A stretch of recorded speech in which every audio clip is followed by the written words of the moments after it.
Howdy, howdy, folks. Once again, this is Donnie coming back at you with another tale about cybersecurity awareness. Now, one thing I want to get out of the way up front, this video involves a story about a well-known U.S. politician and his lawyer. But this video is not about politics. I don't care what your political affiliation is. I don't care what your political beliefs are. This video is not about that. So I don't even want to go there. Rather, the story is about cybersecurity, and it involves the type of thing that could affect any of us. So in particular, we'll be looking at the usefulness of using end-to-end encryption. So in this story at fudzilla.com, we have Michael Cohen. And yes, they did spell his name wrong in the headline. It should be Cohen, but that's okay. Michael Cohen, President Trump's attorney, got in a bit of trouble. He got sentenced to something like, I think, 5 years in prison because he got convicted of violating campaign finance laws. One of the reasons he got convicted is because the government prosecutors were able to get into his emails. And he thought that he was safe because he was using end-to-end encryption technologies. And we'll get to that in a moment.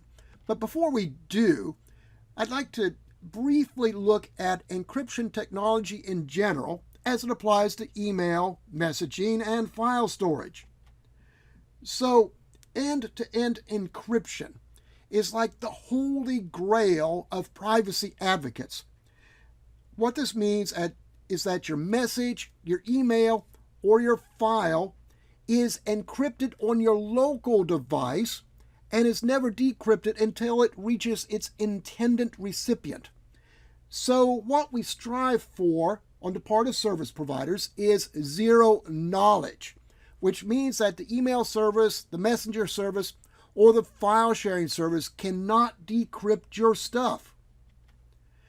Now, this is great for normal citizens who need to protect their private data. And I'm talking about financial data, health data, and other things as well. I mean, it could even mean that somebody is exposing government corruption and maybe needs to protect themselves from the government. So, partly for this reason, for governments, it's a love-hate relationship. They love end-to-end encryption for themselves, but they hate it for us. And part of that has to do with legitimate law enforcement, but there are also other reasons. They want to be able to snoop on other governments, and they also want to, in a lot of cases, snoop on the citizens in order to make sure that they don't have any dissidents in the citizenry. So, ever since the dawn of the public internet, governments have either tried to restrict citizens' use of strong encryption, or they've tried to get back doors placed into encryption software and onto encryption devices. So this has caused some problems, and it could cause even more.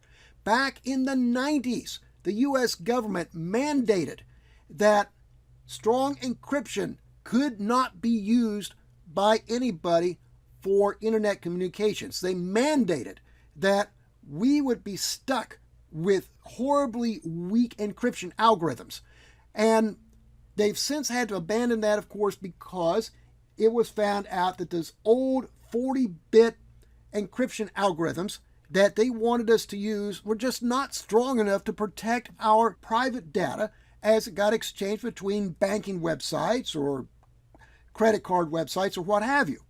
So this has been the source of several different security problems for consumers over the last few years, because it's turned out that having those weak algorithms still around has come back to bite us, and it has caused several different vulnerabilities.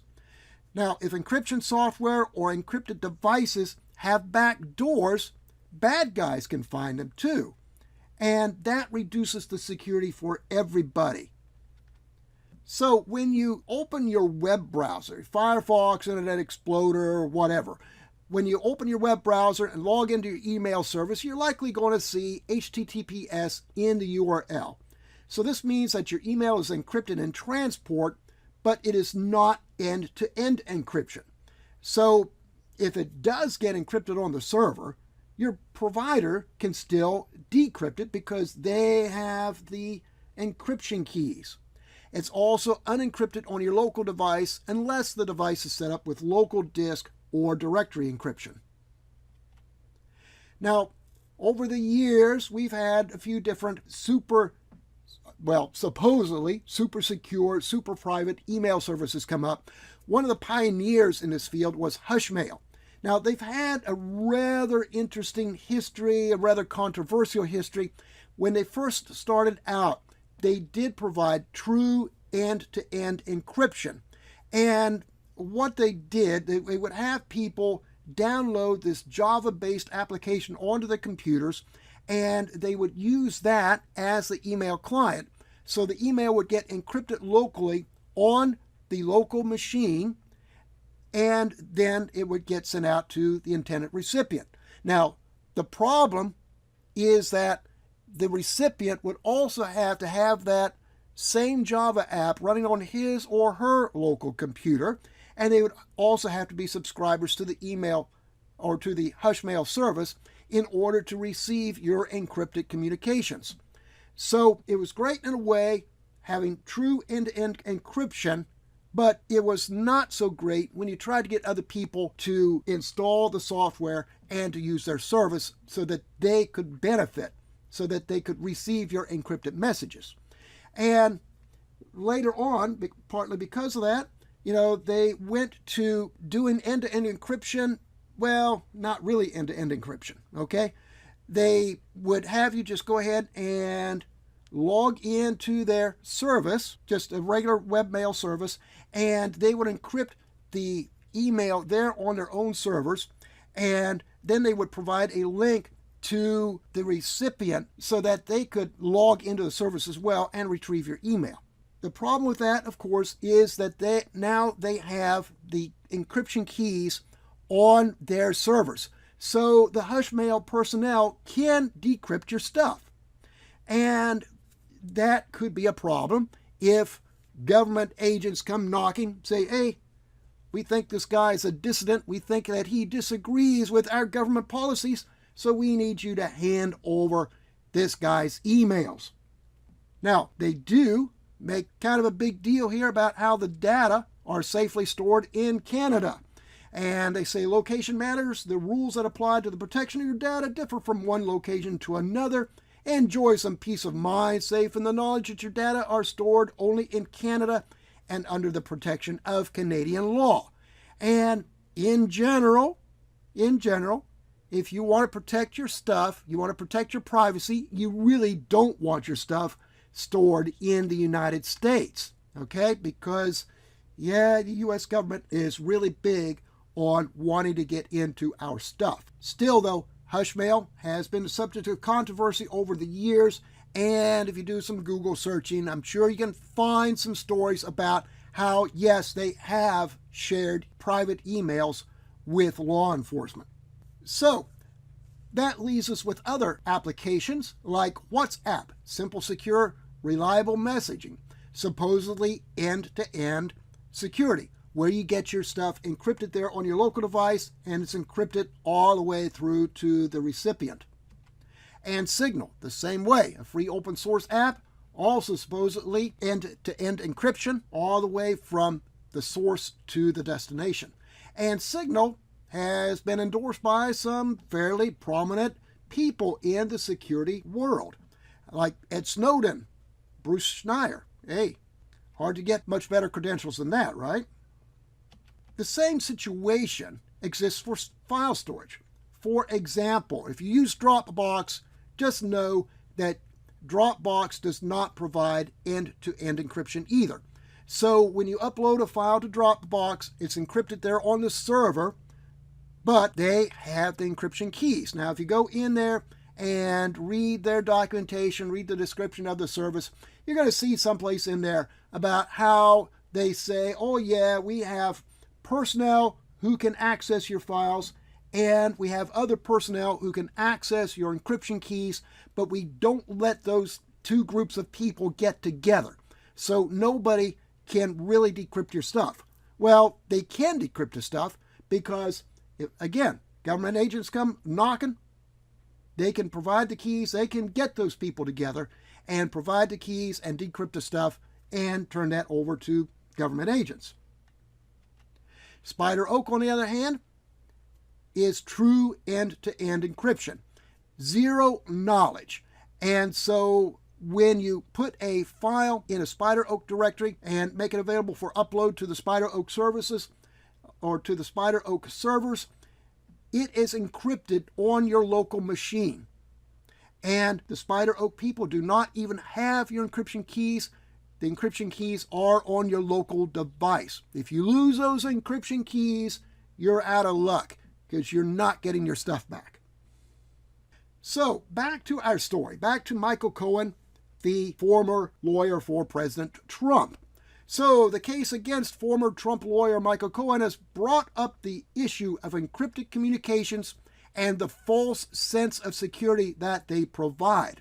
Within the detailed federal allegations against former Trump lawyer Michael Cohen, who pleaded guilty yesterday to 8 charges, including campaign finance violations, are multiple references to texts sent by Cohen and even a call made through an encrypted telephone application. This might seem odd, as Cohen was apparently a fan of encrypted communications like WhatsApp and Signal. This should have kept his messages and calls out of the paws of investigators. However, in June, prosecutors said in a court filing the FBI had obtained 731 pages of messages and call logs from those apps from Cohen's phones. Investigators managed to reconstruct at least 16 pages of physically shredded documents. Physically shredded documents. Oh, that's another thing too. You know, when you shred your documents, it matters what type of paper shredder you're using. If you go out to Walmart, buy one of these $20 paper shredders that just shreds the paper into ribbons, hey, you might as well forget it. Okay, that's like handing your stuff right over to the bad guys, because those ribbons, with a lot of patience, can be put back together. When you buy a paper shredder, get one of the nice cross-cut paper shredders that just shreds the paper into pretty much of a fine powder. You're not going to put those documents back together then, okay? But anyway, continuing on. Among the embarrassing communications was a document of Cohen's communications with officials at the National Enquirer about allegations from porn actress Stormy Daniels, whom Cohen allegedly paid on behalf of Trump, violating campaign finance law. At the moment, it is unclear if the FBI actually cracked any of the encryption to get the data, and it is possible that Cohen, who apparently at times taped conversations, stored the conversation logs incorrectly. But he's not the only one. Former Trump campaign chairman Paul Manafort, himself found guilty of 8 counts of federal offenses earlier this week, also saw his encrypted WhatsApp and Telegram communications brought up in court over alleged witness tampering. Those messages were in Manafort's Apple iCloud account, which everyone knows is super secure and impossible to crack. Yeah, right. They're being sarcastic here, okay? So what this shows is that encryption appears to be providing a false sense of security, particularly if you are dumb enough to hang on to the message after it has been sent. Now, I obviously don't condone using encryption or any other technology to perform malicious activities, but it's like any other technology in that we have to accept the fact that some bad people will use it. Overall, encryption is a good thing. You need to use it properly if you really want good cybersecurity protection.